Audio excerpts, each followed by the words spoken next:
Ton temps est précieux, et ça tu le sais, et c'est pour ça qu'on se retrouve ensemble tout de suite. Et on va essayer de voir ce qu'il est possible de faire pour avoir plus de temps, ou du moins pour utiliser mieux son temps.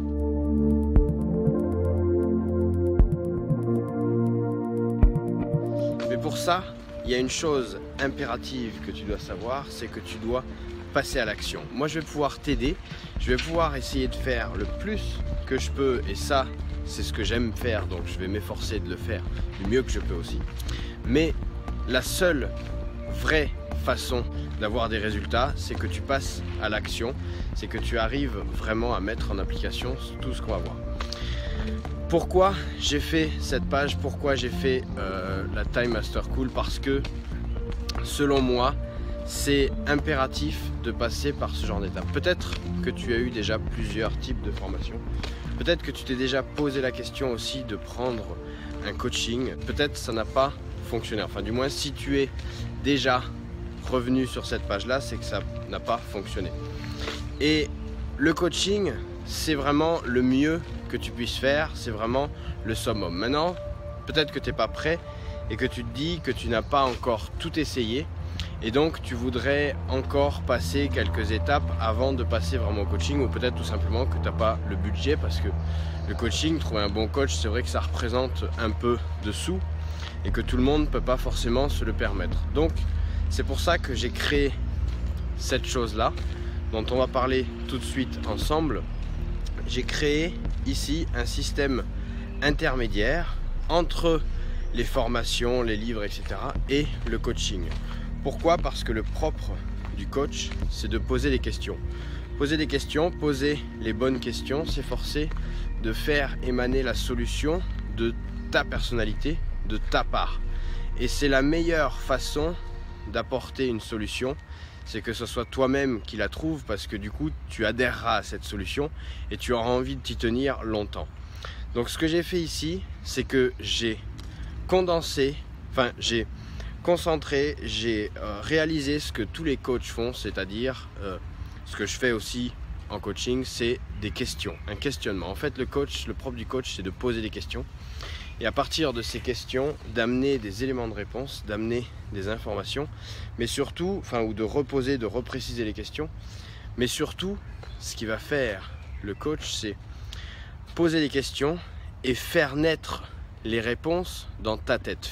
Trouver tes propres réponses, parce que c'est là que tu vas pouvoir. En fait, si tu cherches des méthodes actuelles, des méthodes qui ont fonctionné pour quelqu'un, elles vont peut-être pas fonctionner pour toi, parce que toi tu as des façons de travailler différentes, tu as une façon de penser différente, et donc ça va peut-être pas marcher.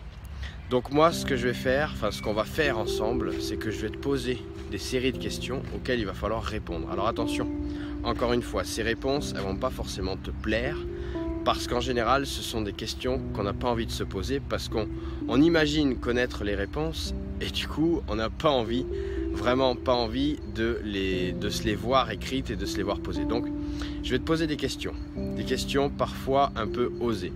Maintenant, la réponse, c'est certainement la clé. C'est certainement dans la réponse que tu vas trouver une solution à ton problème de gestion du temps, à ton problème comme ça. Donc ce qu'on va faire, on va se poser juste là, ici, derrière, sur la table, et on va essayer de voir ensemble les thématiques sur lesquelles je vais te poser des questions pour pouvoir t'aider. On fait ça tout de suite. À partir de nombreuses études et à partir de nombreux cas qui se sont vus rencontrer, à la phrase « j'ai un problème de gestion du temps », en général, c'est toujours les mêmes problèmes à tester, c'est toujours les mêmes points qui sont à vaincre, et ça se recoupe, quel que soit. En fait, il y a un principe là-dessus aussi qui dit que plus tu mets d'individus et plus les problèmes sont les mêmes, on va dire, sont systématiquement.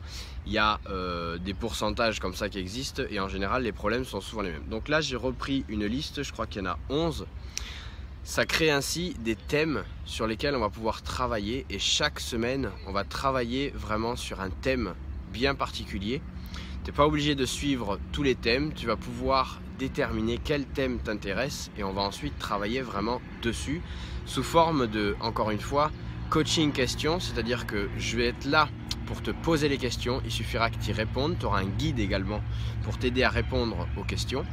Et à partir de ça, tu auras vraiment toutes les réponses. Et les réponses, c'est ta solution. C'est une solution sur mesure pour toi. C'est-à-dire qu'au début, tu auras déterminé, on aura creusé le problème. Ensuite, on aura creusé des solutions possibles. Et enfin, on aura déterminé des actions. Mais ces actions-là, elles seront uniquement pour toi. Personne d'autre pourra les appliquer parce que c'est toi qui les auras trouvées. Et c'est vraiment ce que j'ai voulu mettre en œuvre et en avant sur la Time Master School.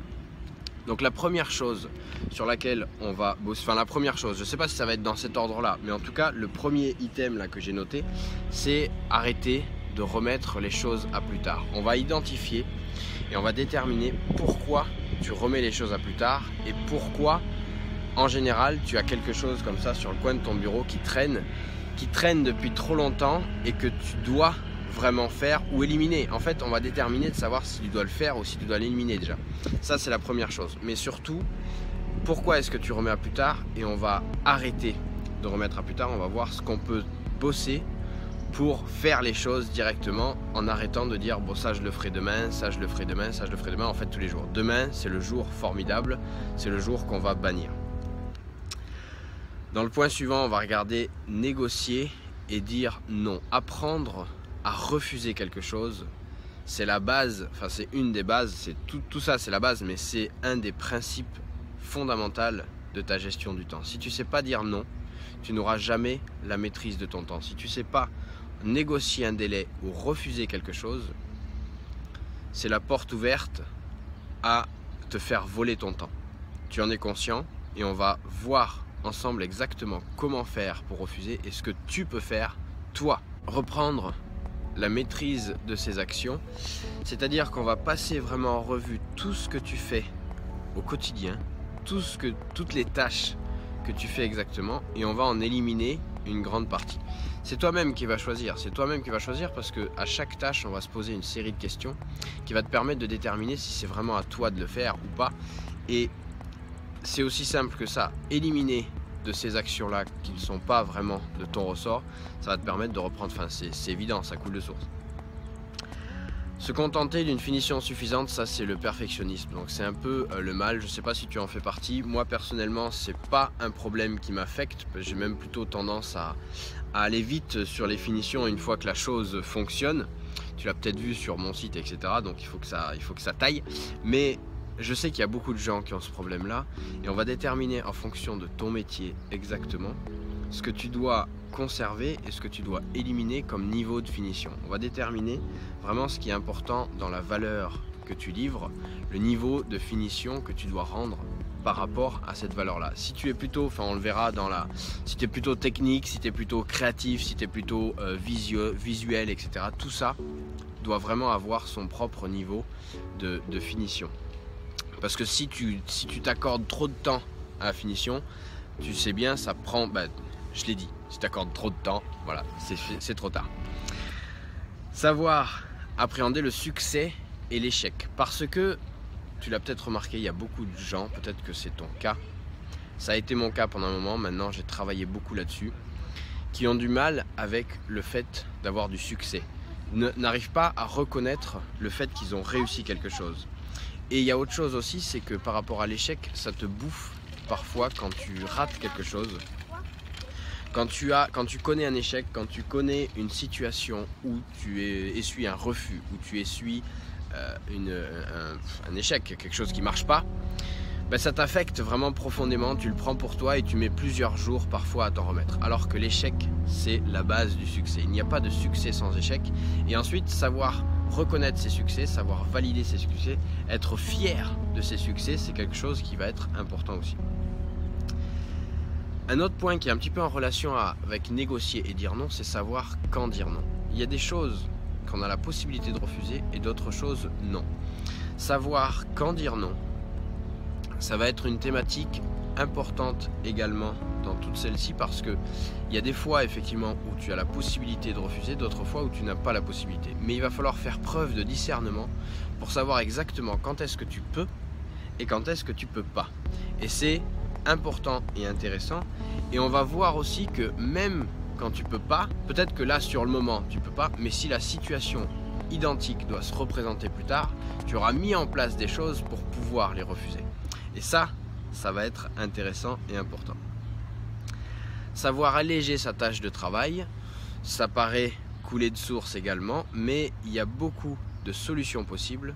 Peut-être que tu en as essayé quelques-unes qui n'ont pas fonctionné parce que c'était des solutions, encore une fois, qui étaient dimensionnées par certaines personnes pour certaines personnes et qui ne peuvent pas fonctionner pour toi parce que toi tu as une façon de faire, une façon de penser différente. Donc on va créer ton propre façon, ta propre méthode pour alléger ta charge de travail.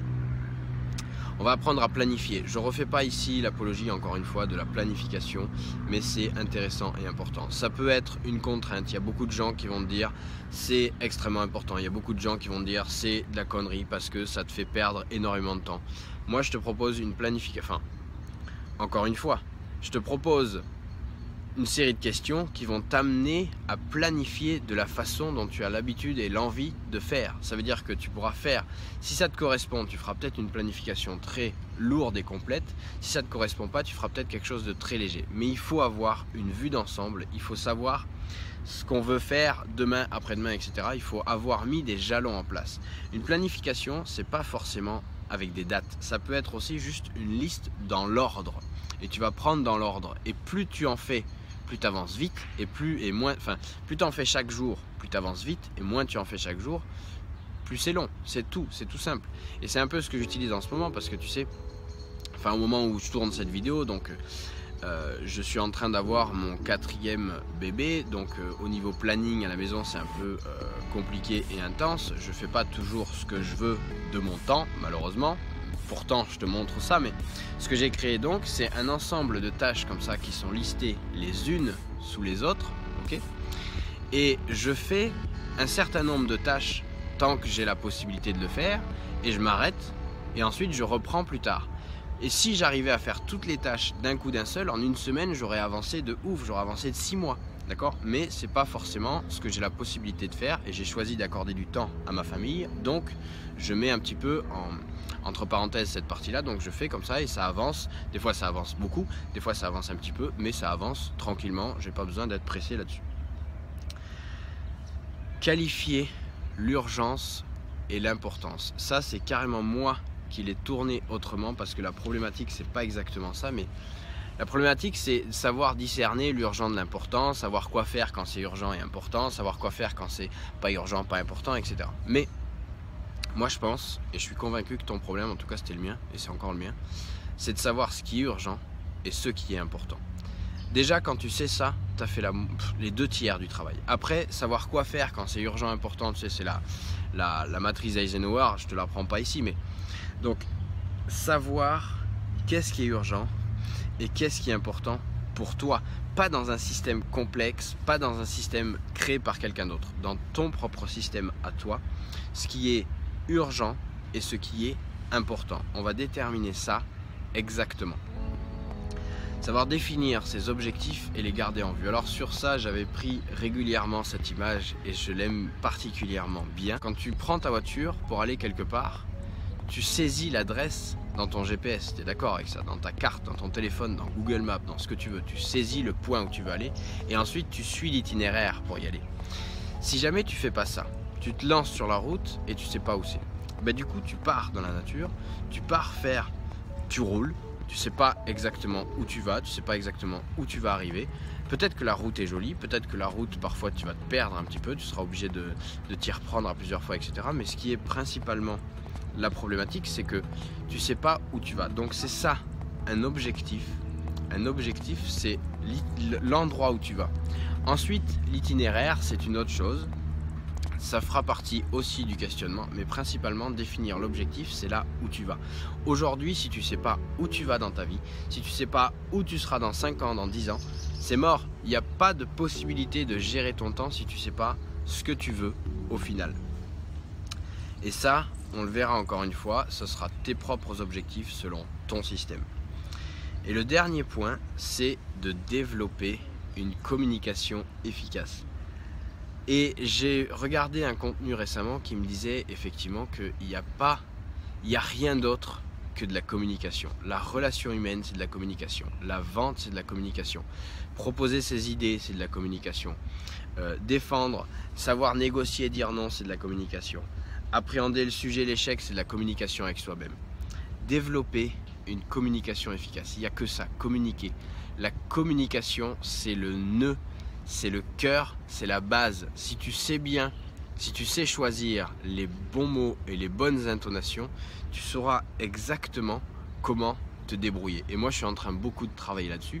Peut-être que tu l'as senti dans la dernière évolution des vidéos, mais là, pour l'instant, je m'amuse comme un petit fou. Et par rapport à ce questionnement, donc je voulais revenir là-dessus, parce que là, on en a fini du coup pour ça. Tous les items ont été passés. Je voulais revenir là-dessus par rapport à ces questions. Moi, je te le disais dans la description juste au-dessus, j'apprécie particulièrement poser des questions. J'ai toujours aimé ça. Et ce qui est bien avec le fait de poser des questions, c'est que tu vas creuser les sujets, tu vas creuser les problèmes. Et ça va vraiment pouvoir t'aider énormément. Et les questions, j'ai même expérimenté dans mon dernier job de faire des ventes uniquement en posant des questions. Alors je te dis pas là que je vais faire des ventes parce que moi je suis plutôt quelqu'un qui arrive à faire des ventes en direct, c'est-à-dire avec la personne en face. Je sais pas vendre au téléphone, je pense pas savoir vendre en vidéo, je pense pas savoir vendre en texte, etc. Moi j'aime bien avoir le contact direct. Moi ce que je te propose là juste c'est une méthode, ok? Enfin ta méthode. Et par rapport à ça, de vendre juste en posant des questions. Et c'est énorme, c'est tellement puissant, c'est tellement plus facile entre guillemets. C'est-à-dire que tu amènes la personne que tu as en face de toi, en lui posant les bonnes questions, c'est lui qui trouve et c'est lui qui est en train de se convaincre tout seul que ton produit il est bon. Et ça, c'est excellent. Moi, ce que je vais te proposer par là, en te posant des questions avec ce système de questionnement, c'est que tu trouves des réponses. Encore une fois, certaines réponses seront dures à trouver et seront dures à accepter surtout. Okay, mais c'est extrêmement puissant cette chose-là parce que les réponses seront de toi. Donc personne, tu pourras jamais te dire ah oui mais ce bouquin-là il n'est pas fait pour moi. Ah oui mais cette méthode-là elle n'est pas faite pour moi. Parce que c'est toi qui auras créé les réponses, c'est toi qui auras créé le système. Donc il n'y aura plus que toi en face de toi pour l'utiliser et pour passer à l'action. Donc je te laisse découvrir en dessous de la vidéo ce qui est proposé cette semaine et on se retrouve tout de suite.